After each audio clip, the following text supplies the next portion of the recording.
What if the voice on the phone wasn't a person at all, but an AI that learned to sound exactly like them? We start with a simple scene. Your phone rings and you hear your manager's voice. Urgent request, transfer now. It sounds real. It feels real. But the voice may be generated by an AI trained on minutes of public audio. That phone call is the modern phishing attack. In the next minute, we'll map the tech, the benefits, and the exact steps to protect yourself. So keep listening, because the next example will surprise you. Synthetic media is any content produced or altered by AI models.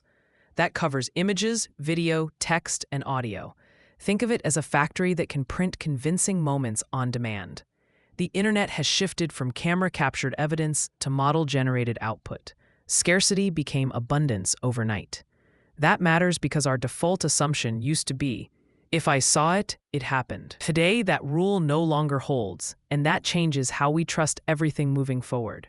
Deepfakes got headlines, but synthetic media is bigger. It's multimodal: voice, face, text, motion, working together. Models now personalize at the individual level. A single person's voice, face, and style can be cloned and recombined into endless variations. That scale makes creative tools powerful and dangerous at once. We'll unpack the major types next, starting with voice cloning and a real fraud example that cost a company 6 figures. Voice cloning learns pitch, rhythm, and timbre from recorded speech, then recreates that voice on demand. Some projects use this for good, helping people with ALS keep their voice or dubbing films while preserving actors' tones. But criminals used cloned voices to trick executives into wiring €220,000. With minutes of audio, synthesis can mimic accents and emotion. So a helpful tool becomes a convincing impersonator, and that's where verification becomes critical. Quick story: a daughter keeps voicemail clips from her father with Parkinson's.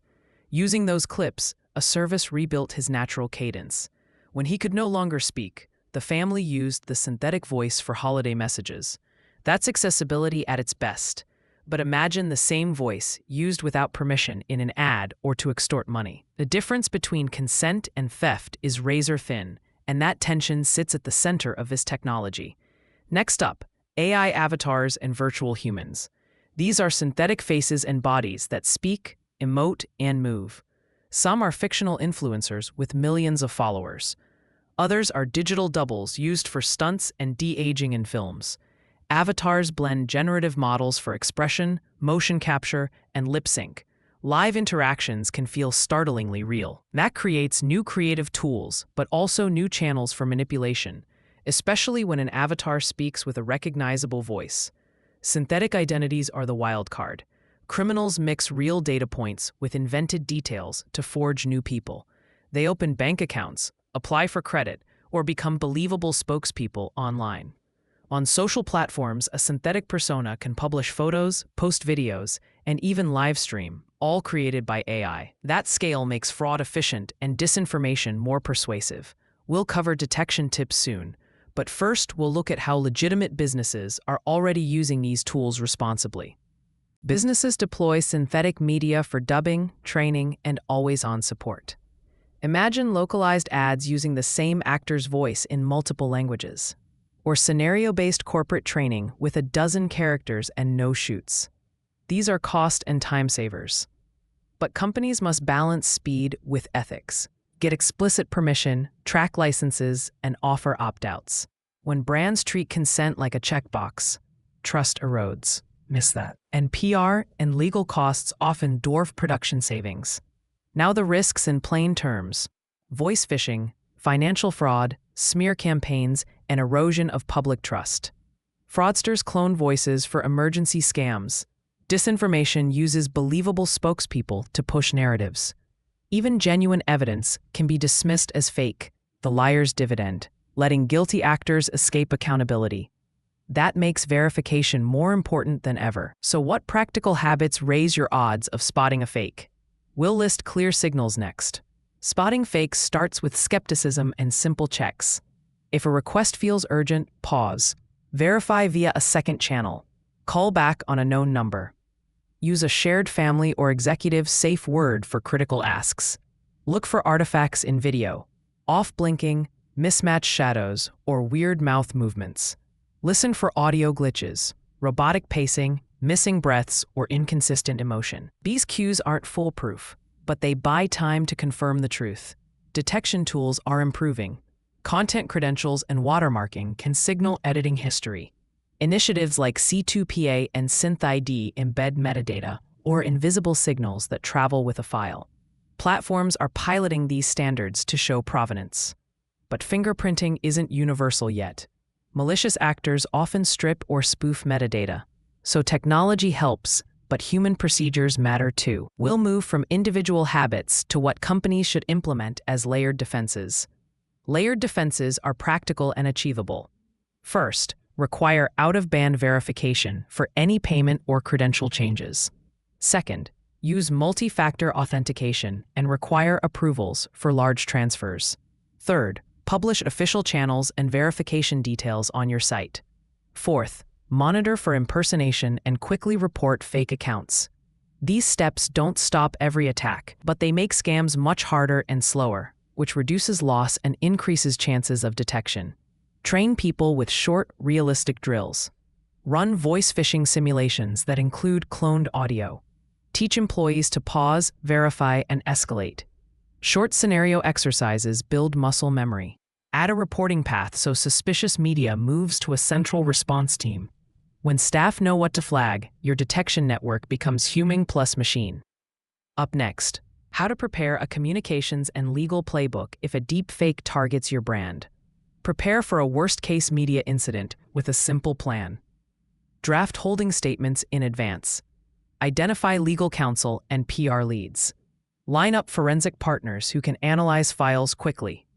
Decide when to disclose and how to push provenance evidence to platforms and regulators. Speed matters. A clear response reduces spread and protects reputation. Next, we'll look at ethical guardrails companies should adopt when they create synthetic content themselves. If you create synthetic content, build guardrails. Always get written consent for a person's voice or likeness. Compensate creators fairly. Label synthetic media clearly and durably. Use watermarking and provenance metadata. Pilot avatars in low-risk contexts, like internal training before public deployment. Measure outcomes against ethical standards and brand principles.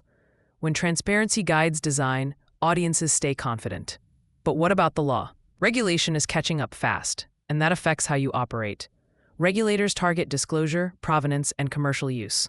Laws on right of publicity protect voices and likenesses in many places. The EU AI Act proposes obligations for labeling high-risk AI. Industry groups push standards for content credentials. Expect more rules on consent and compensation, and legal cases that set precedents. That legal pressure creates incentives to adopt transparent practices now. Up next, the liar's dividend and why extreme skepticism can backfire for society. The liar's dividend is simple but pernicious. As fakes spread, real footage is easier to dismiss. Public figures can deny authentic evidence by claiming a clip is AI-made. That erodes accountability. Solutions include auditable chains of custody for critical media, independent forensic labs, and shared verification norms among platforms and journalists. Society doesn't need perfect detection. It needs resilient trust systems that make truth durable and abuse costly. Next, we'll outline a short, practical checklist you can use today. Your quick checklist: get consent, label synthetic content, ask what harm misuse could cause, add provenance metadata, and prepare an impersonation plan. Also confirm creators are paid. If you can't answer yes to most of these, pause production. This checklist prevents thoughtless releases and reduces legal risk. Now a practical walkthrough, how to verify a suspicious request in 3 steps, with real language you can use right now. Step 1, pause and breathe. Step 2, call the person back on a known number. Step 3, ask the safe word or require a written confirmation signed digitally. If they refuse verification, treat the request as suspicious.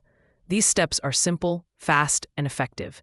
They turn social engineering into a logistical problem for attackers. Coming up, real-world snapshots that show the good, the bad, and the teachable moments we should learn from. Case Snapshot 1. Project Revoice helped restore natural-sounding speech for people with degenerative illness. An accessibility win. Case Snapshot 2. A CEO voice scam cost a company €220,000, an operational failure. Case Snapshot 3. Early pilots using content credentials helped brands show a clear media paper trail. These examples show the tech itself is neutral. The outcomes depend on consent, transparency, and incentives. Up next, the near-term future and what to expect in the next 2 years. Expect 3 shifts soon. Real-time cloning for calls and live streams will become easier. Digital twins will combine voice and face into persistent avatars, and provenance standards will scale across newsrooms and platforms. Employers will standardize anti-impersonation protocols. Lawsuits will refine voice and likeness rules. Prepare by publishing AI media policies and adopting content credentials. These moves protect customers and reduce legal surprises for your organization. But you can also act individually. Here's what to do at home. At home, pick a family safe word for emergencies. Verify big asks with a second channel. Label any synthetic content you create. Keep copies of consent agreements for voice or face use. Teach children about manipulated media and critical thinking. These simple personal habits reduce your risk and model good behavior for your social circle. We'll finish with a concise recap so you can act immediately after this video ends. Recap. Synthetic media spans voices, avatars, and identities. It enables accessibility and creativity. It also creates fraud and disinformation risks. Protect yourself by verifying urgent requests, using safe words, and checking for visual or audio artifacts. For organizations, adopt layered defenses, train staff, publish policies, and use content credentials. The tech is neither good nor evil. The rules, incentives, and guardrails we build will decide the outcomes. And that's where you can make a difference. One last thought. Don't panic. Plan. Fear freezes action. Practical steps build resilience. Use tools, teach simple verification rituals, and demand transparency from platforms and creators. If you're a leader, publish your AI media policy and test your incident playbook. If you're a creator, get and document consent. These actions shrink the window for abuse and expand the opportunity for positive uses. Ready to take one concrete step right now? If this helped, like the video, subscribe for weekly explainers, and tell us in the comments which synthetic media tip you'll use first. Your example might be featured in the next episode.